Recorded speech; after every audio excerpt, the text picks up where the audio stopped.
Greetings dear friends, Dragon here once again. I hope you're having a wonderful day, weekend, whenever you're getting a chance to see this. Finally getting around to getting a chance to speak about The Wandering Earth Part 2.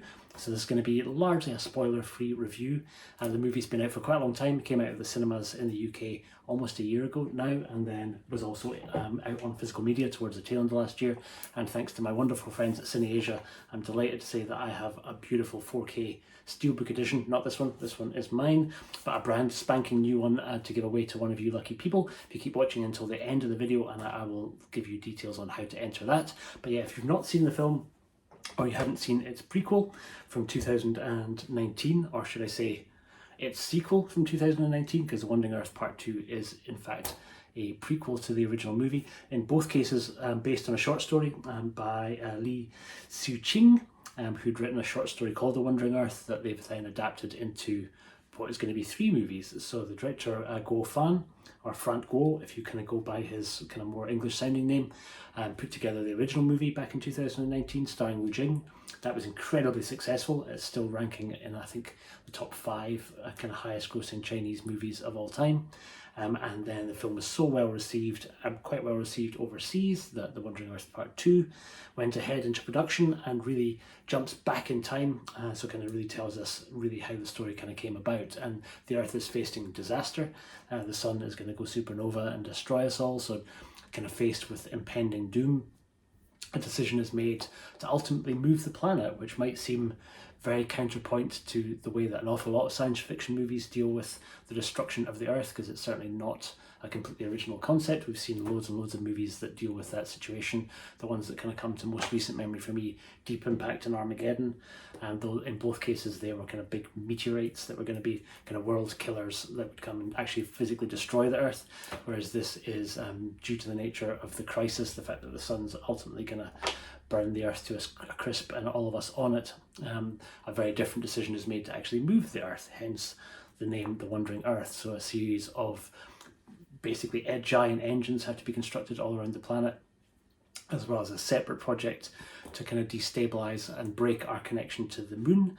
Are kind of sort of 2 projects that are put in place over very long periods of time, so that the movie spans decades really. I think the original film, The Wandering Earth, was set around about 2058.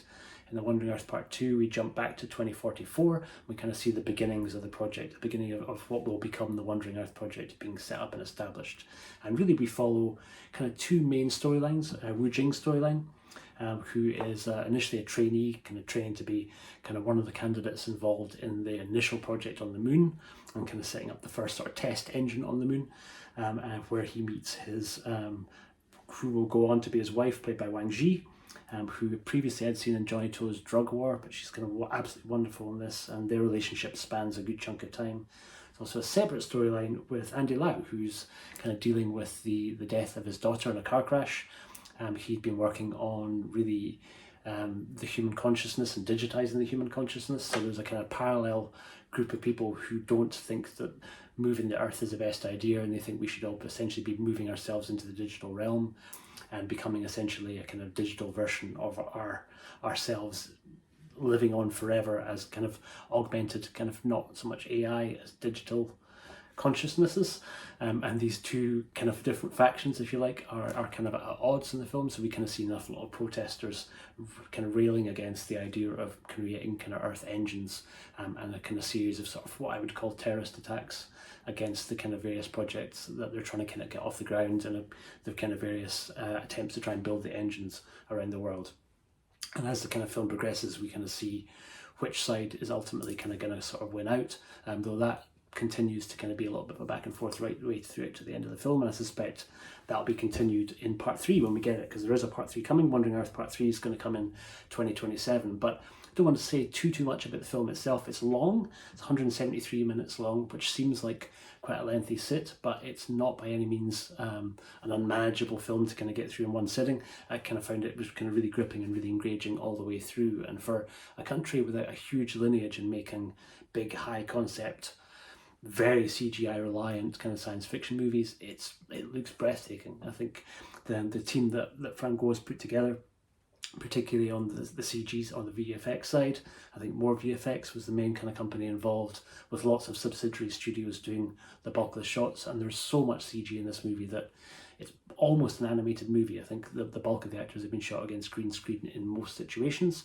They have, however, built a lot of stuff physically for the film, most notably the suits and any of the kind of add-on exosuit type devices that you see. They were all done by the Weta Workshop in New Zealand, and obviously set up by Peter Jackson to make the Lord of the Rings movies, and have worked on some of my favourite kind of franchises over the last sort of 2 decades. Most notably, they did most of the design and construction work for District 9, which is kind of one of my all-time favourite sci-fi movies. So if you kind of enjoy the kind of hardware elements that you see in that film, you'll find a lot to love in The Wandering Earth Part 2, because certainly it looks absolutely impeccable. I think the CG throughout is really strong, and again, coming from a country without a huge lineage in making this sort of type of movie, it's really breathtaking seeing how far on they've come in a relatively short period of time, because it looks pretty incredible, almost fetishistic in the level of detail that is kind of going on with some of the structures. And there's a beauty in even the various disasters that we kind of see happening on Earth and on the moon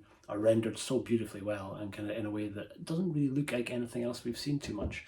The film does have a quite similar feel in places to Interstellar, where there is this kind of balance between the kind of human story and then also the technology that's kind of being involved and we're having to work with in order to propel ourselves on forward into the future. But kind of here it's handled less in a way that I think Western audiences will be as familiar with, so it's not so much the idea of a singular hero. So if you're expecting this to be similar to Wu Jing's Wolf Warrior movies, where he is very much leading the charge and saving the day, not really that same sort of type of deal here for him. He's very much a part of a team, and it's really humanity working together, not just from a Chinese perspective, but from all the nations in the world having to kind of come together to try and save us as a species.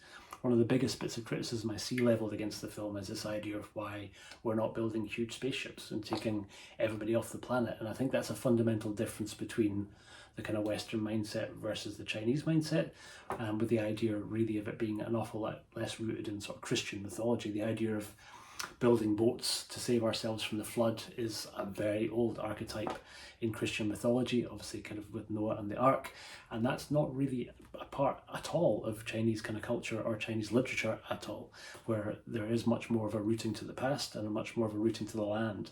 And I think the idea of taking your home with you is something that feels probably an awful lot more natural to Chinese audiences, and I think that's probably a large part of why the film's been so kind of readily embraced in China.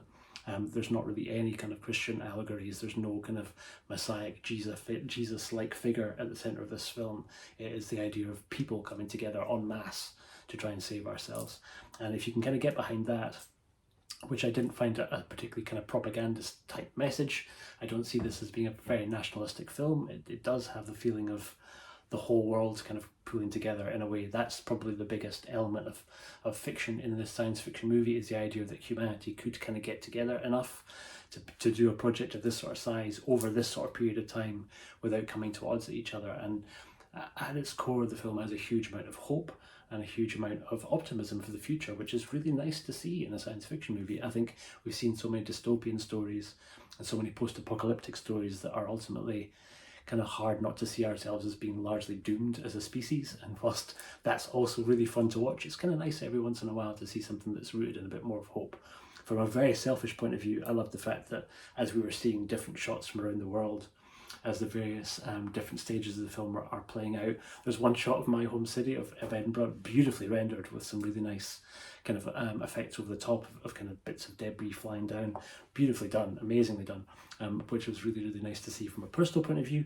The soundtrack's incredible. The soundtrack by Rock Chen fits really well with the film, and just visually it's so rich, so kind of densely plotted, but never gets overwhelming, where there is an awful lot going on and there's quite a lot for you to follow. So I've seen it 3 times now, and I think noticed an awful lot more in my second viewing, and then just about was able to kind of keep abreast of what was going on at what time point in the third viewing. So I would recommend it being one that you absolutely pick up on physical media if you can get the chance. Cinematography, I have to shout out, it's by Michael Liu and is beautiful. So although there's a huge amount of augmented scenes, the stuff with actual real life human beings in real life locations is beautifully shot, really, really beautifully rendered. And performances by our main leads, certainly I've been a fan of Wu Jing for a very long time. I can remember seeing him in Lau Garlong's Drunken Monkey and kind of being really stoked that Lau Garlong was making another movie at Shaw Brothers and thought that Wu Jing was great in it.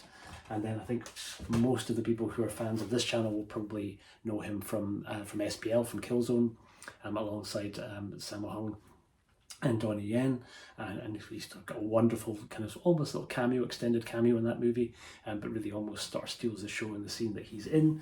So for me, I've always adored kind of watching Wu Jing. I even quite like his 2 Wolf Warrior movies, which I know get a bit of a kick in, but this for me I think is probably his best acting performance so far, particularly the stuff that's going on with Wang, who he's initially courting in the early kind of part of the film, and then goes on, mild spoiler, to become his wife, and then we kind of see the evolution of their time together. And I don't want to spoil exactly how that unfolds for you, because I think that's the sort of the beating heart of the movie in relation to kind of Wu Jing's element. There's also a similar kind of element of tragedy and a lot of optimism and hope wrapped up in what Andy Lau's doing, and it's always a treat seeing Andy Lau on screen. He's phenomenal here, and we get to see him over such a long time period that there's a lot of digital aging and digital makeup effects which have been done really, really well. I think there's probably a mix of some digital and also some practical effects. So I suspect they have kind of put on some makeup and they've probably changed his hair colour, but it works really well. So I think you buy that he is a slightly more extended age when we're seeing him in the sort of 2058 period. And his kind of his motivations for why he's kind of working on this sort of digital self project are very self-evident. As the film unfolds, you kind of see why he's doing what he's doing, and ultimately is kind of very convinced that he's doing the right thing. So yeah, I think just both sides of the film in terms of the varying different storylines work really, really well. One never overwhelms the other, but they kind of ultimately all lead us to a pretty spectacular conclusion and leaves the door open for really for you to jump back and watch the first Wandering Earth. And I do hope, Cine Asia, if you're listening to this, please do try and pick up the rights to give us the original Wandering Earth from 2019, because I'd love a proper physical media release of that over here. It has had a couple of quite nice editions in China. I think Discino, or pretty sure it's Discino, put out a version which is incredibly expensive and really hard to get. It kind of sold out pretty quickly because it was a very limited run, and I see a lot of Chinese bootlegs of it kicking about, which I would prefer not to pick up. So I would be very happy if we got a Cine Asia release of the original Wandering Earth 2 at some point in the future. But that is it. I've rambled on for enough. If those of you who have been here from the beginning, remember that I said I'm very, very happy to be giving away a copy of this on 4K and on Blu-ray. It's an incredible release, really wonderful release. I'm adoring Cine Asia's sort of Steelbook releases. They don't do it for every single title. They previously did one for Raging Fire. We got a 4K release of Donnie Yen's Raging Fire, but this I think tops that in terms of how well it's been put together. Beautiful, beautiful cover art, quite minimal, with kind of one of the nice images from the film. But yeah, really, really great release, and kind of one that I'm delighted to be able to give away. It does have to be a UK only competition, I'm afraid. So this is one only for those of us who are in the UK. But if you let me know in the comments below your favourite Andy Lau or your favourite Wu Jing movie, and I will pick somebody towards the end of the month. So let's kind of let this run for a good few weeks, and I'll pick someone just before we move into March. But I've been the Fanatical Dragon. Thank you so, so much for watching this. I hope you've enjoyed the movie if you had a chance to check it out. If you haven't, please do so, because I don't think you'll be disappointed. If you're a fan of Interstellar, of 2001, of District 9, of any great big epic science fiction movie, there's a lot here to love. Thank you so much for watching. I'll see you in the next one. Take care.